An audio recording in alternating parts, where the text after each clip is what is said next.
What's up mga idol? Meron tayong PMS, Mitsubishi Expander. Jason. So, i-share lang natin paano tayo mag-PMS dito sa Shell. Boss, nilagay na yung flashing oil. Tapos paanda rin natin ng 3 to 5 minutes mga idol.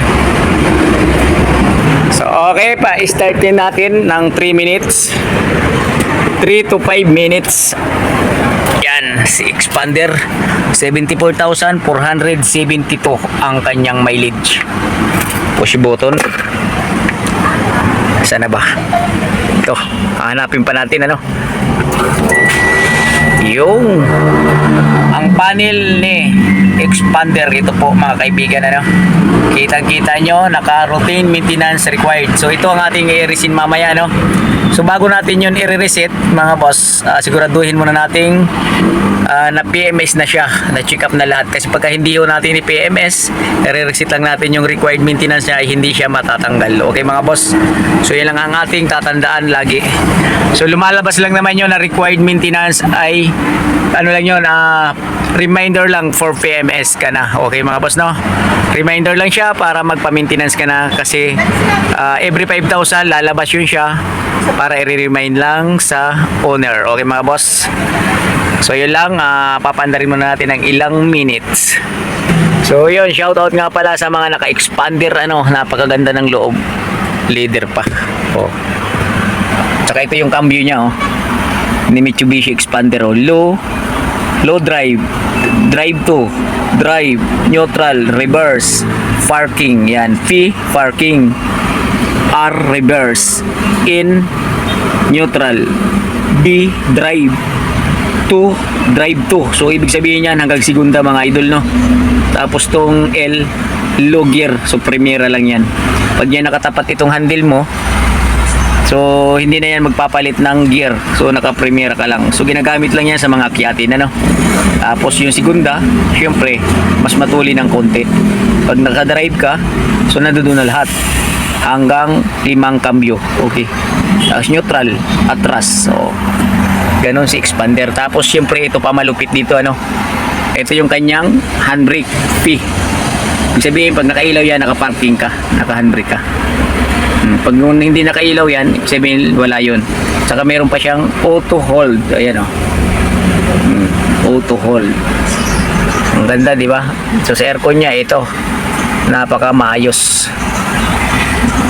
Ang radyo ni Expander, yan. So hindi pa siya napalitan ng monitor na yung malaki. So okay guys, papatayin na natin yung makina.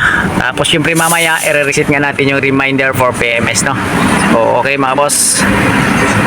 So ito, i-stop na natin yung engine, para makapagsimula na tayo pag change oil. Okay, let's go. Ilagay mo na. Ilawit mo na ang hose. Ayan mga idol, ilalawit na ni idol ninyo ang kanyang hose. So siya nga pala po, para may nakakaalam lang sa karamihan, ilalagay yung hose sa dipstick kung tayo maglalagay sa makina. So yun lang ang pinakamagandang gawin natin. Okay, angat. Okay. Mukhang malakas pa naman ang lifter mo. Ayaw lang ba? Ma'am, ito ba yung inano natin yung rotor test? Oo. Parang ka-chase wheel lang nito, Hindi, another is na yung isa. Ilan ba to sila? Dalawa? Itim yung isa. Gray. Gray din? Puti. Tapos yung bios. Oo. Yung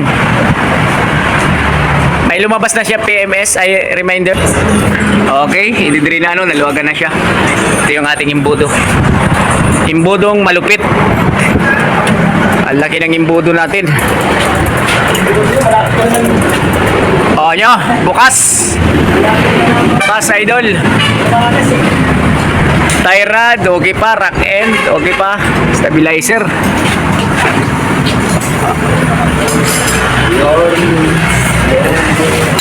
Ganyang kalupit si idol ninyo. Lagi na lang. Kasing lakas. Pupunta ka pa ng Bagyo, dito Bagyo na nga. kasama ko, bagyo na rin eh.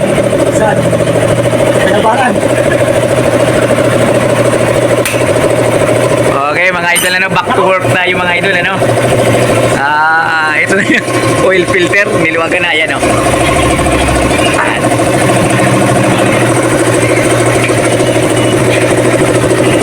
So, tatagasin na natin ang filter. Yan. Yes. Mirage.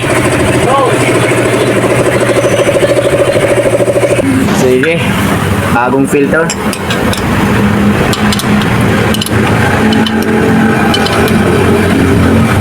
Yan, tamang higpit lang, idol.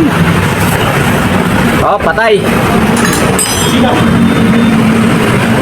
Up. Yes.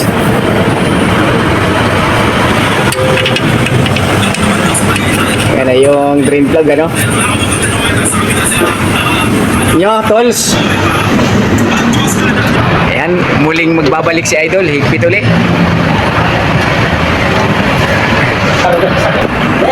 Sige. Asete. Sali na natin ang langis ni expander.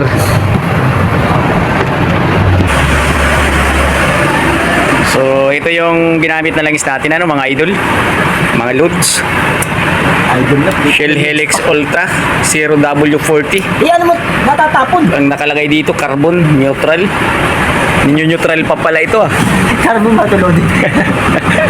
Carbon loady pala itong gano'n, ah.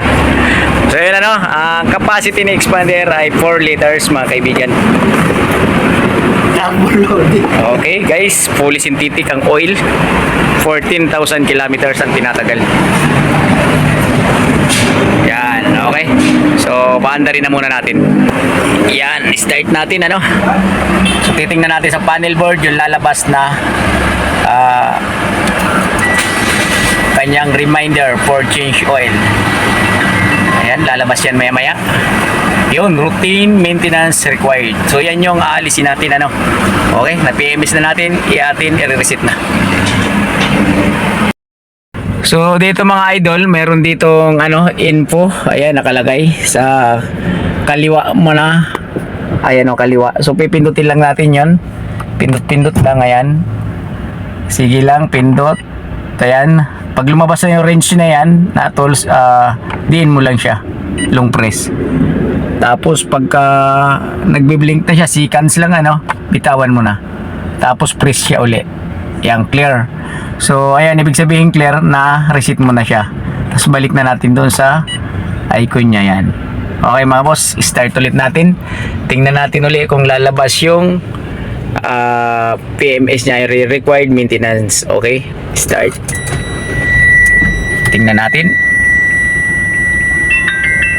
So ayun, wala na siya mga boss, no? So ibig sabihin, na-reset na natin. So okay na siya. So ganun lang kadali mga boss, napaka basic lang.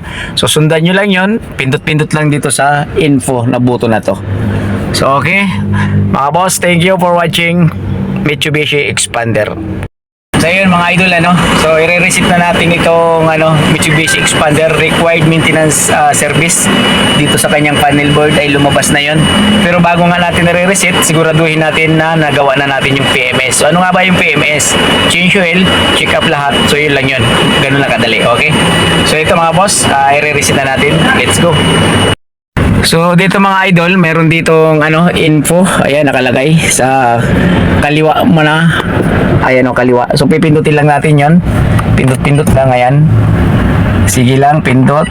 Ayan, pag lumabas na yung range na yan, na tools, diin mo lang siya. Long press. Tapos pagka nagbi-blink na siya, seconds lang, ano, bitawan mo na. Tapos press siya uli. Yang clear. So ayan, ibig sabihin clear na reset mo na siya. Tapos balik na natin doon sa icon niya, yan. Okay mga boss, start ulit natin. Tingnan natin ulit kung lalabas yung PMS niya, required maintenance. Okay, start. Tingnan natin. So ayun, wala na siya mga boss, no? So ibig sabihin na-reset na natin, so okay na siya. So ganun lang kadali mga boss, napaka basic lang. So sundan nyo lang yon, pindot-pindot lang dito sa info na buto na to.